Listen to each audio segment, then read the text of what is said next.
But Sushi Chef, there were like a bunch of rules you had to memorize and make them for like the test to remember the ingredients, and some of them were very similar. So if you look at an ingredient, like This comes from Stay Happy Myself, a wonderful username. They ask, I'm a fresh graduate. Could you give some words to a job seeker like me? Diane? I guess I do, have experience with seeking jobs.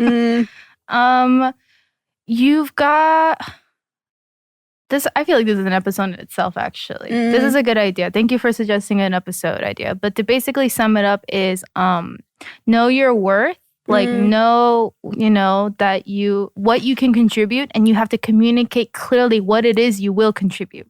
I feel like a lot of times I've received resumes and people love to say, oh, I'm very enthusiastic. I'm very organizational, very broad, general, positive terms. But very rarely do you have someone who says, I've actually, seen what you guys have been doing, and these are the ways that I would try to positively impact with like very real action statements. Okay. And to me, that makes me know that they actually know what, my business or company is doing.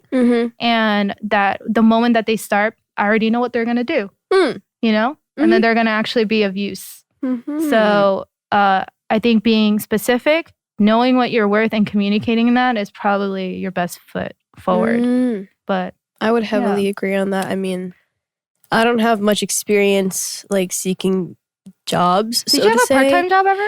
I did. I started working when I was 15. Oh. I was a hostess at a sushi restaurant, so I sat people. And then eventually I upgraded to being a waitress. And then I became a sushi chef. And then at a different restaurant, I was a sushi chef and waitress again. And then I worked at Lush Cosmetics for about 3 years. Yeah, Lush. Yeah. Okay, so I think that actually to me is more a confusing way to approach like applying, because when you're young and you're just trying to find a part-time job, it's honestly not necessary because you're so passionate about hosting a Japanese restaurant or working at Lush, right? Because like it's a very honorable thing. You just need a side hustle. You need to have a stream of revenue. So how is it that you like got those jobs in the interview? Like, because you're like a high school student, you probably don't have much of a resume. Right. I mean, well, the thing is, the first sushi restaurant I worked at, where I got hired at like 15 and a half, my family has been going there for years. Before I was born, they went there. And so we basically grew up with the restaurant owner. We knew a lot of the staff. And whenever I became of age to work, because child labor laws, my family was like, what if you tried to apply there and, started as a hostess and then maybe you could become a waitress? And I was like, okay, because that's the age where it was like, okay, I have my own interests that I would like to pay for. Because I don't want to have to constantly depend on my parents for everything. Yeah. So I wanted to be a little bit independent. So I started with that. I sent in an email with my resume.